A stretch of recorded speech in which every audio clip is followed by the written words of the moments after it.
Galera, sejam bem-vindos para mais um conteúdo aqui no nosso canal, onde nós vamos falar sobre a vitória do Botafogo contra o Capital por 4-0. Mas antes do vídeo, deixa o like, se inscreva no canal, ative as notificações para não perder nenhuma novidade. Goleada do Botafogo. O Botafogo está classificado, né? O jogo de volta é mera formalidade. Agora, a gente tava falando de calendário ali do Bahia.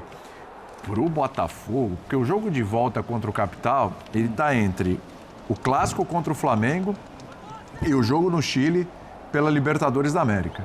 Então, com esse 4-0, o Botafogo fica tranquilo, né? Claro, tem que jogar, evidentemente, mas fica tranquilo para poder trabalhar com o que tem de melhor contra o Flamengo e também na Libertadores da América e dar o descanso no jogo contra o Capital. Hoje mesmo, alguns titulares entraram no segundo tempo, no jogo da volta não vai precisar nem isso, né? Eu acho que pode ser um time bem parecido com o de hoje e olhando para frente, né? Agora, parece fácil, mas o jogo foi meio amarrado, né?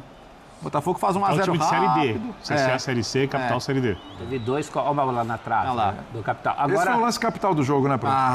garoto. Tá difícil o programa. Aí, sabe aquelas coisas... Tá aderindo, né? Aquelas coisas que só acontecem com o Botafogo? Qual é o grande temor dos grandes clubes nesses jogos, para além de não fazer o resultado? É perder por contusão seus principais jogadores. Aí pintou o Savarino. Aconteceu. O Barbosa joga 10 minutos. E o Savarino, no fim do jogo, o Botafogo até tem que atuar com um a menos, porque já tinha feito as substituições. E aí se machuca o Savarino, que entra depois. Aliás, melhora o Botafogo. Bom, esse é o primeiro pênalti que, obviamente, o juiz está olhando. Não é possível. Esse foi retirado. Não é possível. E esse foi retirado pelo... O árbitro voltou atrás. O professor Sansuzel de ser um anti-VAR. Acho que ele concorda com os do VAR. Mas esse aí não dá, Nosso né? gloriosíssimo árbitro está com o campo de visão ali aberto. Braço, pelo menos. Mas ele só tira o braço, ele tá com o braço para trás. Ele só tira no momento que ele intercepta a bola. Mas tudo bem. Foi lá e tirou. Mas ao tirar ainda está numa posição aceitável, né? Agora esse aí... E o árbitro voltando ali sem a menor pressa. Esse pênalti não dá pra marcar. Olha Esse aí eu marco fácil. Não dá. Ele tá com o braço aberto. Olha aí, ó. Mas que o jogador vai correr como? Um braço Não, pra trás, não, já de não, frente? Eu acho que foi na palma da mão. E agora? Um de lado. Quase. Não é possível. Não é possível Ela bate marcar um no pênalti peito desse. dele e na palma da mão. Não é possível. Esse não... O futebol vai acabar. Não, esse é pênalti. Eu te pergunto, o goleiro, o Reinaldo, quando faz o pênalti, ele sai do gol falando, vou fazer o pênalti agora? Não. Mas é diferente. Ele teve a intenção ou não? Não, mas isso aqui é um movimento completamente Então, normal. eu digo não é assim, possível. Não tem o que fazer com o braço. Existem pênaltis que não são intencionais, mas são pênaltis. Não, perfeito, mas... O goleiro, não vejo a intenção do goleiro. Não, mas você está destruindo a ideia do jogo, que você está dando uma vantagem para o atacante horrorosa. Ele tá com o braço aberto. É muito amor pro pênalti. Ele não é, ele tá com o braço. Eu tô analisando a regra. O cara chutou a meio metro, Se eu nem meio metro concordo dele. ou não com a regra é outra coisa. Eu tô analisando o que o árbitro deve marcar. Ele tá com o braço levantado, a bola bate mesmo, mas ele tem é como se o braço estivesse numa medida, estivesse protegendo ali para a bola não passar. E na direção do gol, com o braço erguido. Eu vejo o pênalti. Eu vou avisar pro pessoal da International Board uma coisa muito óbvia. Não dá para fazer outro movimento nessa jogada. Não dá pro cara correr. Olha, como ele corre assim? Ele corre com o braço para trás, virando o corpo, todo torto, que nem um louco. Aí, pra mim, totalmente aberto. Esse braço está estranho. Na altura da trajetória da bola e nessa daí. Você viu ele correr virando o corpo com o braço para trás? Agora, Calçado, quando bate em outra Ele parte praticamente do corpo, faz isso. Ele depois faz isso. Ele põe o braço para trás. Uma coisa é o texto, outra coisa é a interpretação da Agora, cada tá virando o jogada. corpo, ó. Tá estabanado. Não. Ele quer abrir o braço. Ele quer abrir o braço. Ele está Quantos jogadores viram assim, cruzamento, agachado os caras com o braço pra aberto. trás? O condomínio vibra com esse pênalti. seria o circular O condomínio vibra. Mas é assim hoje em dia. E a International Zé, Board junto. Quando bate em uma parte do corpo, você tem que estar com o braço numa posição normal. Essa não é normal. Não é normal, ele tá com o braço para trás. Isso não é normal. Ele tá com o braço para trás onde não vai a bola. Onde vai a bola tá para frente. Mas como ele vai saber onde vai a bola nessa distância do jogador? Uma paulada ainda? Ele tá defendendo o gol dele. tá com a palma da mão aberta. Ele não tá é nem com o braço. tudo, porque ele tinha acabado de virar o corpo. Ele tá com tudo. Ele tinha acabado de virar o Não é na corpo. mão dele, isso na aí palma não- da mão aberta. Isso aí não... Ai, Deus. Tá bom. Dá pra virar sem esse braço todo estendido ali, viu? Dá pra virar. Nós temos alguns zagueiros que trabalham com a gente, depois você pergunta fora do ar. Você estará no F-Show? A confiança para os próximos jogos. Queria que você falasse também, analisasse a partida de hoje, pensando também na vantagem, nessa grande vantagem que o Botafogo constrói para o jogo de volta. Obrigada. Boa noite. Feliz pelo resultado, em primeiro lugar. Olhando para os resultados de ontem, não houve resultados elásticos e normalmente a Copa do Brasil tem um bocadinho disto. Não só no Brasil, a de Portugal é igual, tem muita surpresa, porque muitas das vezes os jogadores têm a tendência de olhar para com quem jogam, contra quem jogam, e às vezes baixam um bocadinho a guarda. E o primeiro grande elogio que eu tenho que fazer é a forma como a equipa entrou no jogo. Forte, a não dar qualquer possibilidade ao adversário, a tentar construir. Não é fácil, eu sei que as pessoas se impacientam, eu às vezes também, só que nós estávamos a jogar contra uma linha de 5, com mais 3 volantes pela frente, o espaço, corredor central muito ocupado, e de facto foi difícil romper mais vezes aquele bloco, ainda mais com alguns jogadores que não tinham ritmo de jogo, que os trouxemos à competição agora, alguns pela primeira vez no 11 inicial, e isso nunca é fácil. Os níveis de confiança deles não são tão altos como os dos outros que costumam jogar regularmente. Olhando depois por um muro, uma parede daquelas, de facto houve discernimento, houve paciência e houve capacidade para nós, em especial nos primeiros 15 até o penalti, muito bem. A nossa circulação, as nossas movimentações por dentro e por fora, muito bem. Depois baixámos um bocadinho com o golo, corrigimos ali um bocadinho ao intervalo e obviamente depois no contra-ataque o nosso adversário foi gerando uma outra situação, mas eu faço uma avaliação muito positiva, em especial para os jogadores que têm jogado menos, que deram uma boa resposta,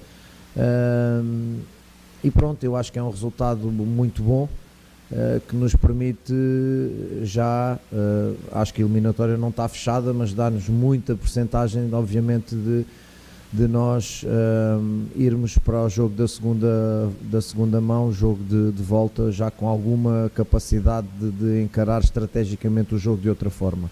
Mas muito satisfeito pelo resultado, muito satisfeito pela resposta dos jogadores, repito, em especial a seriedade com que eles olharam para o jogo e a resposta dos jogadores que têm jogado menos. Renato, boa noite. Olá. Queria que você... Rodrigo da ESPN. Boa noite. Queria que você falasse sobre a importância dessa vantagem de 4-0, ainda mais visto que o jogo de volta é fora do Rio e entre partidas como o Flamengo e a Universidade de Chile, né? 2 jogos muito importantes para a temporada. E também queria saber se você conversou com o Barbosa e o Savarino e a situação deles. Boa noite. O resultado elástico dá-nos essa capacidade de olhar para o jogo, como eu tinha dito no final da minha última resposta, de forma estratégica. É uma viagem, não confiando, desconfiando sempre. O futebol obriga-nos sempre a desconfiar. Agora, obviamente, não vou estar aqui a esconder que a capacidade que o Botafogo tem, olhando para o nosso adversário, em termos comparativos, nós, na teoria, já somos mais fortes. Hoje, na prática, fomos também, e acho que também será difícil. Só se nós fôssemos muito irresponsáveis é que esta eliminatória se poderia perder. No entanto, como a mim me cabe ser responsável, eu tenho que olhar com essa seriedade para esse jogo, dentro de uma planificação, como você diz, de jogos de 3 em 3 dias, e dentro disso nós vamos entender as melhores opções para dar uma resposta positiva a esse jogo, e porque queremos ganhar os jogos todos. Não vamos lá para perder por 3, nem para perder por 2, nem para perder por 1. Vamos lá para ganhar, para competir e ganhar.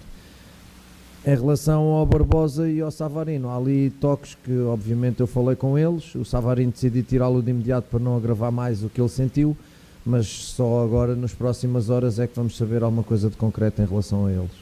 Tá?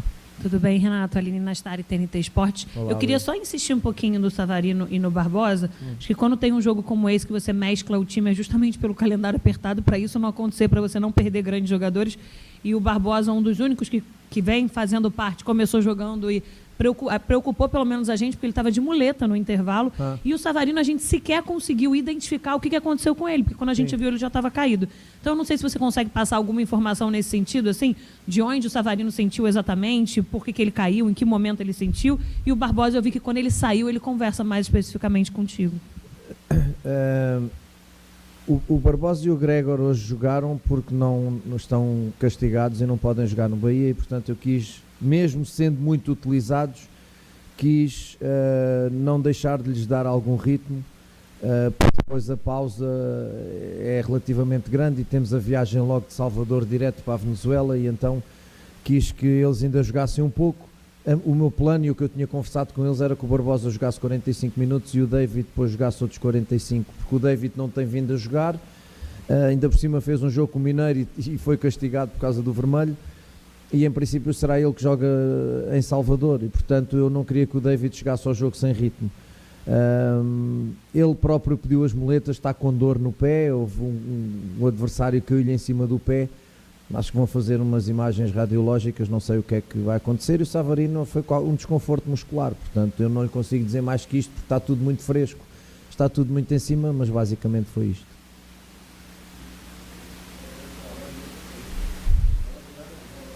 Olá, Alan. Não está ligado, não está ligado. Não. Então não está. Vamos lá. Agora foi. Ah, beleza. Bom, Alan Viana, visão Olá, botafoguense. Bom, alguns jogadores hoje tiveram a possibilidade de jogar mais tempo de uma partida, né? Principalmente o Alan, o Jefinho e o Juan Cruz, que são jogadores que têm certa curiosidade da torcida nessa temporada. O Jefinho já conhecemos, o Alan também por todo o histórico de carreira, mas vimos muito pouco desses jogadores. E o Juan também é um jogador jovem, passou por Santos, por Vasco e agora está chegando aqui e tendo essa chance. Como que você avalia principalmente esses 3 jogadores hoje, por favor? Alan, não puseste o Juan nesse grupo? Coloquei, Juan Cruz. Bem, mas então vou-te dizer, com todo o respeito, meu querido, se viste pouco do Juan, ele fez um golo e um penalti. Não. Ah, ok, do caminho, ok, desculpa, fui eu que não percebi a pergunta, desculpa. É assim, eu já falei sobre o caso do Juan, é um caso que vem de um campeonato muito diferente do Brasil, eu sei que ele começou aqui, mas depois saiu e de facto tem números impressionantes, mas na Bulgária, e é um campeonato completamente diferente deste, então nós não queremos precipitar, e eu acredito sempre na palavra adaptação, para todos, e portanto não quis precipitar utilizações, e quis respeitar a palavra adaptação, que para mim é muito importante para ele render, porque eu ao longo destes tempos, e em especial aqui no Brasil, rapidamente a torcida ganha ali uma antipatia por este jogador ou por aquele, e depois fica assim quase marcado, e eu não quero que isso aconteça, não gosto, a não ser que a torcida tenha razão, mas os jogadores não erram porque querem, não falham porque querem. Então nós decidimos gerir um bocadinho mais a sua utilização. Hoje parecia-nos que era um momento importante para ele não sentir tanta pressão para jogar e para soltar um bocadinho mais, e repito, eles treinam bem, eles dão muita dor de cabeça no momento de eu escolher o 11 e no momento de escolher a convocatória, os relacionados, e portanto foram 3 jogadores que nós fomos utilizando aos poucos. O Jefinho, lesão, depois veio de lesão, entretanto colegas a jogar melhor, e o Arthur também joga ali naquela zona onde joga o Marlon, onde joga o Gregor, que tem sido a coluna vertebral. O Alan, peço desculpa, isto é o cansaço. Eu também me canso, não são só eles. O Alan joga ali naquela zona do Marlon e do Gregor, e é um jogador com características muito específicas,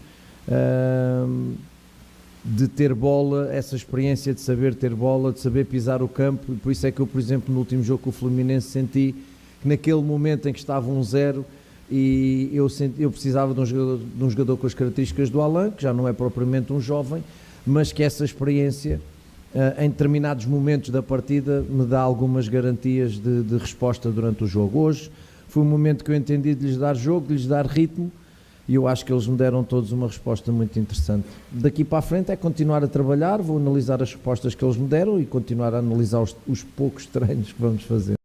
E o Botafogo venceu bem a equipe do Capital do Distrito Federal pelo placar de 4-0, né? Com gols de Alex Telles de pênalti, também Igor Jesus já no segundo tempo também de pênalti.